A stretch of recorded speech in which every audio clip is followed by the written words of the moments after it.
আমাদের এই কচু চাষ করলে দুইটা লাভ। এক তো এই লতি পাচ্ছে, আমরা মেন টার্গেট থাকে আমাদের লতি। সারা বছর তো লতি বিক্রি করবো, করে বছর শেষে ওই গাছটা খুব ভালো দামে বিক্রি করবো। প্রত্যেকটা গাছে মোটা লতি সর্বনিম্ন 2টা করে আছে। আচ্ছা, আর চিকন লতি তো অ্যাভেলেবেল। অনেকে না বুঝে নিচু জায়গায় লাগায় রাখে, সারা বছর পানি জমে থাকলে সে তো কোনো ফলই পেল, আগে মাল বিদেশ যাবে। আচ্ছা, আমি 100% শিওর যে মালের যে কোয়ালিটি, এ মাল বিদেশ যাবে। ভাই গত বছর যে দাম পাইছি হিসেব কোনো দিনও আসবে না। আর ওই হিসাব যদি গল্প দিই মানুষ বলবে পাগল। পুরো এক বছর আপনার কৃষি কাজ করে 2.5 লাখ টাকার দরকার নাই, 1 থেকে 1.5 লাখ টাকায় লাভ।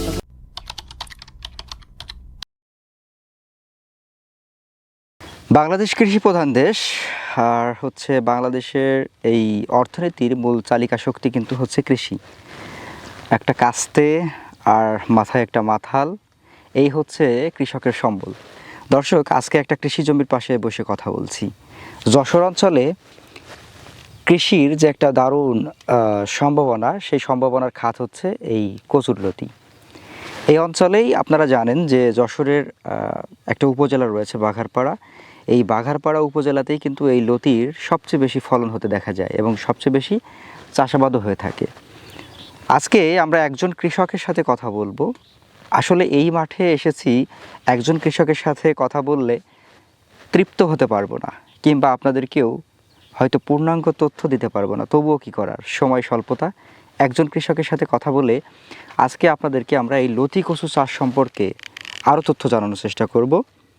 আপনারা জানেন যে লতি কচু কতটা লাভজনক, তবে এর চাষাবাদের নিয়ম হয়তো অনেকে জানা নেই। কখন চারা রোপণ করতে হবে, কখন কি পরিচর্যা নিতে হবে, কখন কি সার কীটনাশক প্রয়োগ করতে হবে, এ সকল বিষয় নিয়ে কথা বলবো আজকে হচ্ছে কৃষক জাহিদ হাসানের সাথে। দর্শক, আজকে আমরা এই মুহূর্তে রয়েছে হচ্ছে যশোর জেলার বাঘারপাড়া উপজেলার মাঝিয়ালি গ্রামে। আজকে এই জাহিদ ভাইয়ের সাথে কথা বলে আপনাদের লতি চাষ সম্পর্কে কিছু তথ্য জানানোর চেষ্টা করব এবং উদ্যোক্তার খোঁজের পর্দায় তুলে ধরার চেষ্টা করব লতি চাষের উপর একটি পূর্ণাঙ্গ প্রতিবেদন। সঙ্গে থাকুন।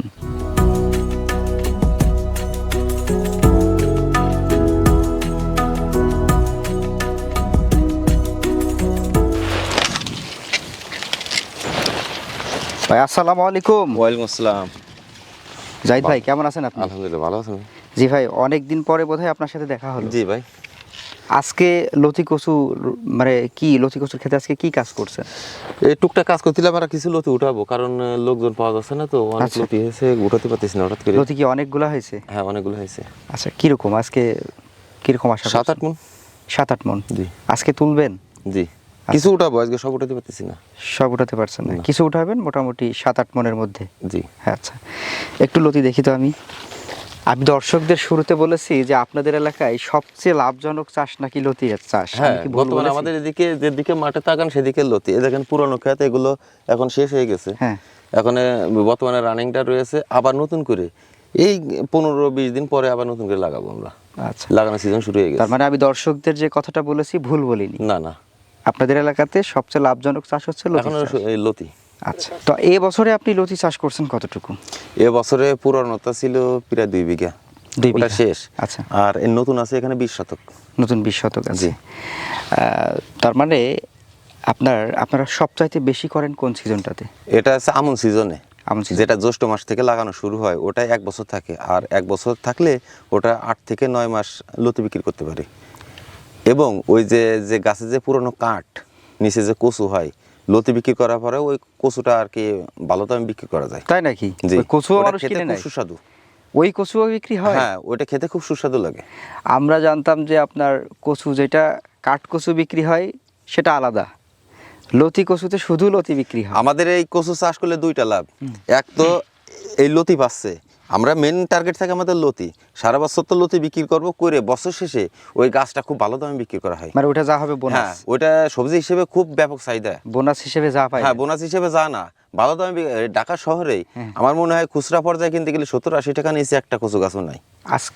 আজকের যদি বাজার দর আমরা বলি, লতির কিরকম দাম চলছে আজকে? যতটুকু বাজার দর 65 থেকে 70 টাকা কেজি। 70 টাকা কেজি? জি। 65 বা 70 টাকা। হ্যাঁ। আপনার হাতে কি আধা কেজি হবে? আধা কেজি বেশি। এখানে 600-650 গ্রাম মাল আছে। বাবা, এখানে তো প্রায় 40 টাকার ব্যাপার। হ্যাঁ, এই যে প্রায় 30-40 টাকার ব্যাপার। তো দর্শক বুঝেন, এই হাতের মধ্যে যদি 30-40 টাকার লতি থাকে তাহলে পুরা ক্ষেতটাতে কত টাকার লতি আছে। না, এই যে পুরা ক্ষেতটা আমি তো দেখালাম হ্যাঁ, একটু দেখি কেমন ফলন হয়েছে আপনার লতির। এই দেখেন, মাশাআল্লাহ মাশাআল্লাহ। এই দেখেন যে শুধু এক জায়গায় লতি তো তা না, এই দেখেন প্রত্যেক জায়গায় জমিতে লতি বিছাই রয়েছে। আচ্ছা, এটাতে মাশাআল্লাহ প্রত্যেকটা গাছে আমরা 2টা 4টা 5টা, হ্যাঁ, প্রত্যেকটা গাছে মোটা লতি সর্বনিম্ন 2টা করে আছে। আচ্ছা, আর চিকন লতি তো অ্যাভেলেবেল আছে। তবে হ্যাঁ। যারা আবার যে নতুন চাষ করে তারা এমন লতি ফলন প্রথম বছর ফলাইতে পারবে কিনা এমন কোনো গ্যারান্টি নাই কিন্তু। আচ্ছা, কারণ আমি যে ফলাইতে পারতেছি, যে নতুন একজন চাষি সেও যে এরকম ফলাবে এরকম কোনো গ্যারান্টি নাই। মানে আপনি তো অভিজ্ঞ চাষি। আমি দীর্ঘদিন ধরেন আজ 11 বছর ধরে চাষ করতেছি। 11 বছর করতে করতে আমার এই পর্যায়ে একটা নতুন মানুষ যে চাষ করবে সে অবশ্যই কারো কাছ থেকে শেখা লাগবে, পরামর্শ নিয়ে শিখে তারও কিন্তু হয়তো দেখা যাচ্ছে কি 11 বছর লাগবে না, 2-1 বছরের ভিতরে সেও ভালো চাষি হয়ে যাবে। কিন্তু প্রথম পর্যায়ে সে যে এমন ফলন ফলাইতে পারবে এমন কোনো গ্যারান্টি নেই। এই যে বিভিন্ন রকম লোভ ধরানো যে বিঘায় এত মন করে হয়, এটা ওই লোভে পড়ে চাষ করা ঠিক না। মনে করতে হবে স্বাভাবিক যা বলবে তার অর্ধেক হিসেব করে চাষ করতে হবে। আচ্ছা, আমার কাছে অনেকে ফোন দেয়, বলে যে ভাই বিঘায় কি 15 মন 20 মন করে। আমি বললাম না ভাই, 10 থেকে 12 মন, আপনি তার কমও পেতে পারেন বেশিও পেতে পারেন। এটা হচ্ছে আপনি পরিচর্যা করবেন, কোন সময় কি ব্যবহার করতে হবে সবকিছু করবেন, করার পরে এটা হচ্ছে আপনার ভাগ্য। আচ্ছা আচ্ছা, তারপরে কিছু না। আমি যদি আল্লাহ আমার রিজিকে না দেয় তাহলে আমি জোর করে আমি রিজিক নিয়ে আসতে পারবো না। সেটাই। এখন রিজিক আল্লাহ দিয়েছে আমার মোট জমিতে লতিতে ভরপুর। এখন যদি আল্লাহ রিজিকে না দিত তাহলে আমি জোর করে হলেও আমি নিয়ে আসার ক্ষমতা নাই। এখন আপনার যে অভিজ্ঞতা, সেই অভিজ্ঞতায় কি বল, লতি কচু চাষ করে কি লসে যায় কৃষক কখন? লতি চাষ করে লসে যায় কোন সময় জানেন? অতি লোভ করে বিভিন্ন জায়গাতে বিভিন্ন, আমি তো নিজে দেখেছি আগান বাগান যেমনি সেমনি চারাও অনেকে বিক্রি করতেছে, নিয়ে ওগুলো নেয় অল্প দামে নিয়ে চাষ করবে, করে পরে দেখা যাবে যে চারা বিক্রি করা হয়ে গেছে, যে চাষি তার কাছে চারা নিছে উনি ফোন দিলে আর ফোন রিসিভ করে না। এখন নতুন পর্যায়ে যে চাষি যে চারা নিয়ে চাষ করতেছে তাতে পরামর্শ লাগবে, পুরো একটা বছর পরামর্শ চাষ লাগবে। এবার এই পরামর্শ দিচ্ছে না, ওই চাষিটা নির্ঘাত লস খাবে। আচ্ছা, এই কারণেই হচ্ছে লসে যায়। হ্যাঁ, এই তাছাড়া যদি একটু বুঝে চাষ করা যায়, বুঝে চাষ করা যায়, যদি লেগে থাকা হয় আর যদি অথেন্টিক জাত হয়, হ্যাঁ জাত সঠিক হলে তাহলে সে লাভবান হতেই হবে। আর আরেকটা সমস্যা আছে, বাংলাদেশে কিন্তু অনেক জায়গায় নিচু এলাকা আছে, কিছু কিছু মানুষ না বুঝে চাষ করে। যেমন নিচু জায়গায় যে জমি লতি চাষ করে, মানুষ শুনেছি যে কচু নিচু জায়গায় চাষ করে, হ্যাঁ, কিন্তু আমাদেরটা না। আমাদেরটা নিচু জায়গায় চাষ করা আছে আপনার এসি কি বলে যে অগ্রহণ পৌষ মাসে, যেটা বড় মৌসুমে, ওটা নিচু জায়গা চাষ করে। পানি আসতে আসতে লতি সিজন শেষ হয়ে যায় আষাঢ় মাসে। আর এখন জ্যৈষ্ঠ মাসে যেটা লাগানো হবে এটা উঁচু জায়গায় লাগাতে হবে, যে বৃষ্টি হলো, বৃষ্টি পানি সরে গেল, পানি নিষ্কাশনের ব্যবস্থা থাকলে ওই জায়গা লাগানো যাবে। আচ্ছা, কারণ ওখানে আপনি চাইলেও পানি আটকায় রাখতে পারবেন, চাইলে পানি ছেড়ে দিতে পারেন, এমন পর্যায়ে জায়গা লাগবে। অনেকে না বুঝে নিচু জায়গায় লাগায় রাখে, সারা বছর পানি জমে থাকলে সে তো কোনো ফলই পেল না, আর ডাইরেক্ট লস তার। সেটাই। আচ্ছা, যদি আমরা একটু চাষের নিয়মে আসতে চাই, যদিও অনেক ব্যাপার আপনি চাষের কথা বললেন, শুরু থেকে একটু বলবো কিভাবে চাষটা শুরু করবে একজন কৃষক। এখন ধরেন এখন বৈশাখ মাসের শেষ প্রান্ত, এই সামনে জ্যৈষ্ঠ মাস আসতেছে, আমার মনে হয় জ্যৈষ্ঠ মাসের প্রথম সপ্তাহে আমার লাগানো পড়বে। প্রথম পর্যায়ে আমি জমি পানি ছেড়ে কাদায় চাষ দিব, ধান লাগানোর প্রস্তুতি মতো। এবার কাদায় চাষ দিয়ে জমিটা ভালোভাবে রেডি করব। করার আগে 33% 20 কেজি টিএসপি, 20 কেজি এমওপি মানে পটাশ, আর 10 কেজি জিপসাম দিব, যেটা জিপ সার বলে। এগুলো দিয়ে জমি ভালো করে মই টেনে রেডি করব। করার পরে মানে ওটা জমি তার আগে একটু পচাইতে হয়, দেখা যাচ্ছে কাদা একটু পচাইলে ভালো হয়, জমিটা উর্বরতা বাড়ে, কিংবা ঘাস জঙ্গল থাকলে ওগুলো পচে যায় এবং জমিটা খুব ভালো হয়। এবার পরে যে জমি রেডি হয়ে গেলে আপনার চারা কেটে 18 ইঞ্চি পর পর চারা দূরত্ব দিব। চারার দূরত্ব 18 ইঞ্চি পর পর আরেকটা হবে, হ্যাঁ, একটা চারা থেকে আরেকটা চারা 18 ইঞ্চি। আর সারি মানে লাইন 27 ইঞ্চি পর পর, এক সারি থেকে আরেক সারি 27 ইঞ্চি পর পর আমরা দিব। এভাবে লাগাই দিব, দিয়ে আপাতত 10-12 দিন মতো রেগুলার পানি দিব, দেওয়ার 10-12 দিন পরে আমরা রিফিড ব্যবহার করি, যেটা মানে আগাছানাশক বিভিন্ন রকম ওষুধ আছে। সবচেয়ে লতি কচুতে সবচেয়ে বড় মায়ের হয়েছে লস প্রজেক্ট হয়েছে আগাছানাশক ওষুধ। যেমন তেমন ওষুধ ব্যবহার করা যাবে না। এই রিফিডটা লিকুইড ওষুধ, এমন একটা ওষুধ, আবার রিফিড প্লাস হবে না, শুধু রিফিডটা দিলে 10-12 দিন পরে দিলে জমিতে নতুন করে আগাছা ফুটবে না। আচ্ছা, ছোটো ছোটো যে আগাছাগুলো এগুলো দিলে তারপরে দেওয়ার পরে আবার একাধারে 20-25 দিন মতো পানি রাখার পরে গাছের গ্রোথটা আসবে, শিকড় ছাড়বে, তখন গাছেই বলে দেবে যে ও সার খাবে কি না। যে চাষি চাষ করবে সে বুঝতে পারবে। আর যদি কারো কাছে চারা নিয়ে যদি পরামর্শ ভিডিও কলে বিভিন্ন ভিডিও পাঠাই দিয়ে সে চাষিও বলে দেবে যে এই গাছে সার লাগবে, তখন যে কিছু ইউরিয়া, কিছু টিএসপি, কিছু ডিএপি এগুলো কিংবা অথবা ওর সাথে আবার ওই যে শিকড় বর্ধক বিভিন্ন রকম মেডিসিন আছে, সার আছে, ওগুলো ব্যবহার করতে পারবে। আচ্ছা। করার পরে আস্তে আস্তে 45 থেকে 60 দিনের ভিতরে গাছে লতি আসতে হবে, যদি এভাবে যদি সে কন্টিনিউ পরিচর্যা করে। এবং 45 দিন বয়স হলে পাতা কিছু স্প্রে করতে হবে, হালকা পোকা লাগবে।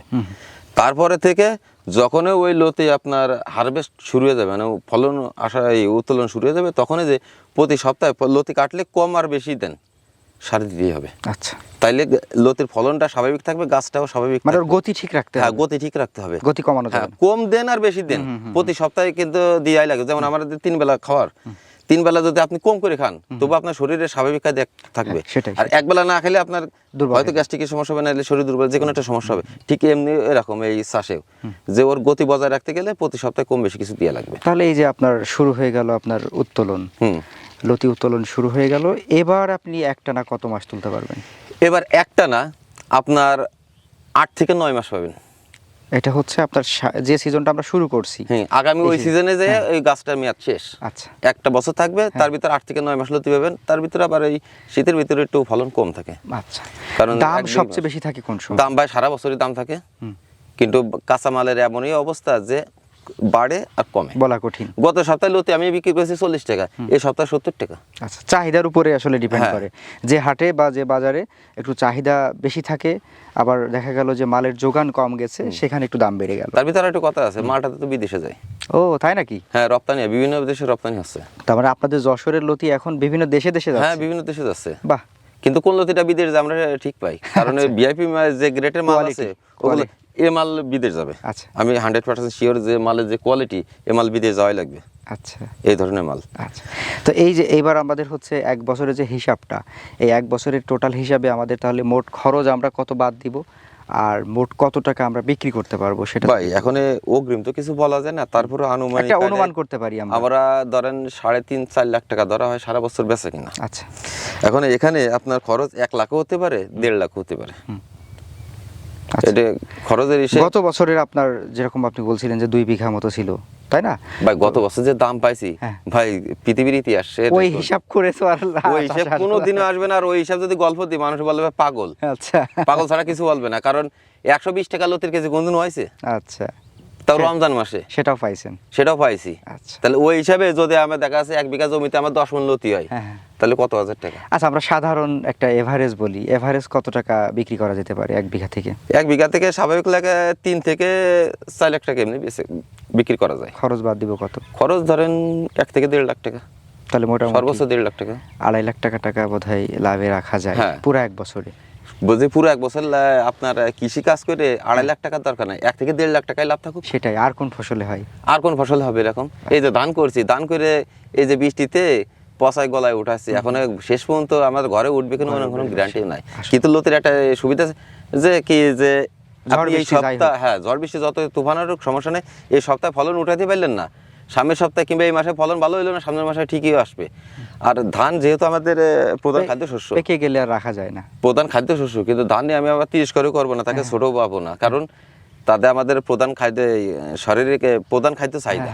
এখন তারে তো আর একবারে ফেলে দেওয়া যায় না, ধান করতে হবে, কিন্তু ধানের পাশাপাশি লতি চাষ করুক। আচ্ছা আচ্ছা, তাহলে সমস্যা নেই। অন্য সবজি যেমন বেগুন কিংবা অন্য সবজিতে একটা মায়ের আছে, টমেটো এবছর যে মায়ের খাইছে মানুষই, যে লস খাইছে, পাশাপাশি আপনার এই লতি দিয়ে একটু লতি করতে সব ধরনের থাকতো, তাহলে একটার ব্যাকআপ আর একটা দিতে পারতো। হ্যাঁ হ্যাঁ, এই তো আমরা তো ধানের লস খাই, অরিজিনাল ধানের লস, কিন্তু ধানের এই লস খেতে হয় দেয় কি করে, আমাদের লতি চাষে উঠাই দেয়। আচ্ছা আচ্ছা, যাই হোক, আপনার সাথে বেশ ভালো কথা বললাম। দর্শক, জাহিদ ভাই আমাদেরকে বেশ মূল্যবান কিছু কথা বললেন।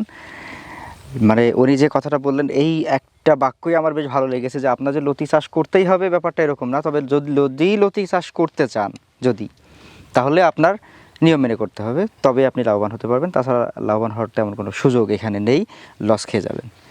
তো জাহিদ ভাই, অনেক কথা হলো, ভালো থাকবেন, আপনার জন্য দোয়া এবং শুভকামনা। আপনি দর্শকদের জন্য আজকে যতটুকু বললেন, ভবিষ্যতে হয়তো এই কথার পরিপ্রেক্ষিতে অনেকে বেঁচে যাবেন, অনেকে হয়তো লাভ করতে পারবেন, অনেকের দোয়া হয়তো আপনার জন্য থাকবে।